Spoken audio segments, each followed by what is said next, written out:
안녕하세요. Hello, welcome to K-Food and Beyond channel. May 5th is Children's Day and is celebrated as a national holiday in Korea. I and my friend went to Gyeongbokgung Palace that day to enjoy the holiday and beautiful weather. If you get off at Gyeongbokgung Station on subway line 3 and go out to exit 5, you can go straight to Gyeongbokgung Palace. And if you go out to exit number 4, you can find several Hanbok rental shops. We stopped by a Hanbok rental shop first.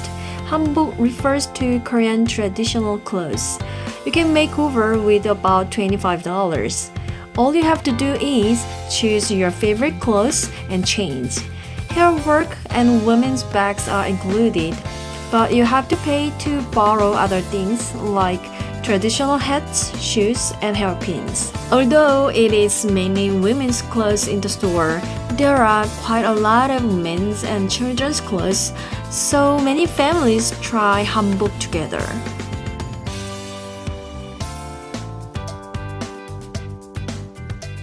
It's a king's robe. It has a dragon embroidery on the chest. It's also king's robe, and they are king's everyday clothes.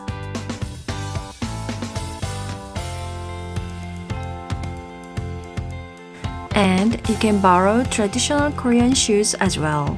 Change in a fitting room with the help of an assistant. Keep your belongings in the locker and go get your hair done.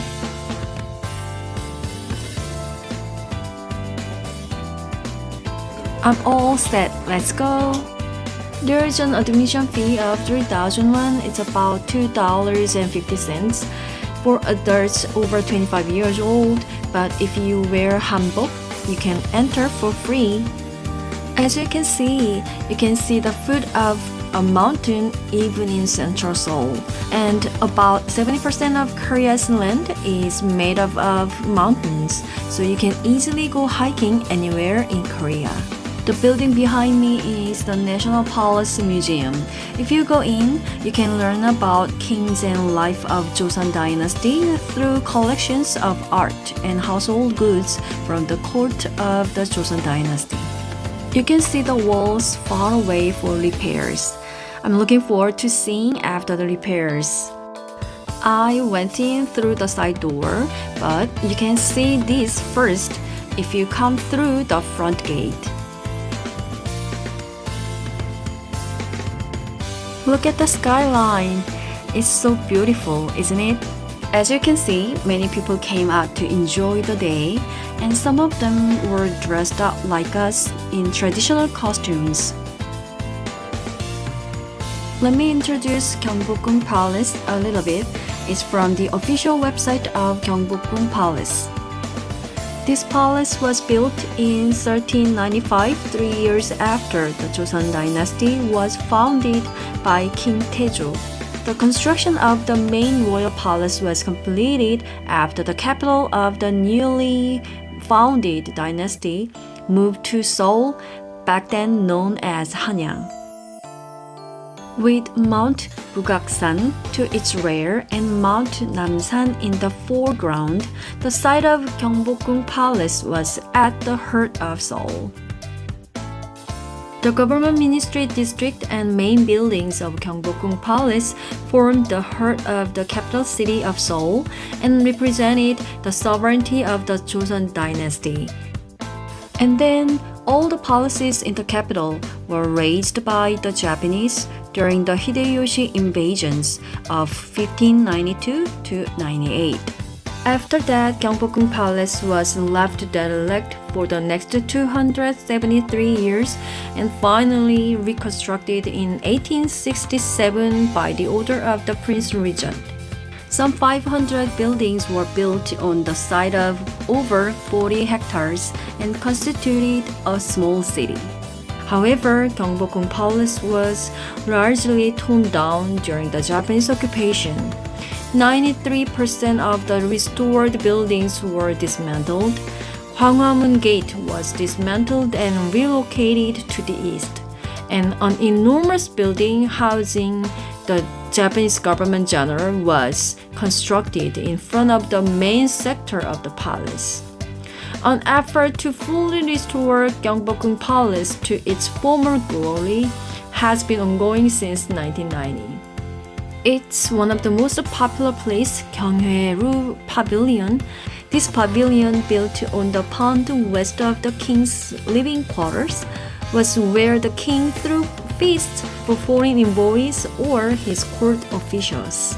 The name Gyeonghae-ru means that the king is capable of handling national affairs only when he has the right people around him.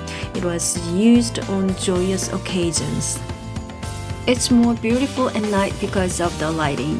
However, booking night tickets is really competitive, but if you wear Hanbok, you can get a free ticket on the spot.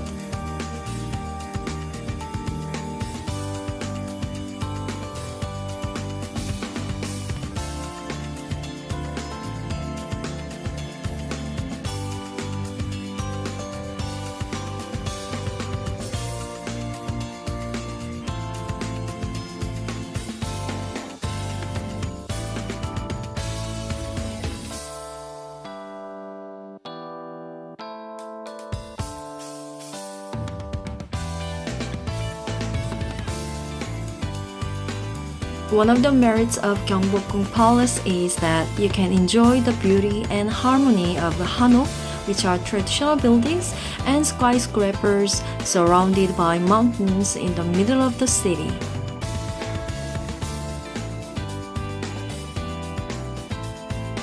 As you can see, it is as beautiful as day and night with the lighting surrounding Gyeongbokgung Palace.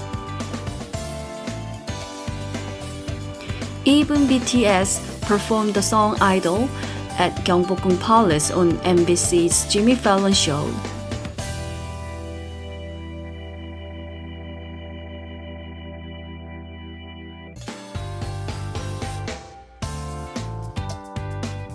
As the sun set, we entered the food alley close to exit number 2 of Gyeongbokgung Station. There are lots of restaurants and bars.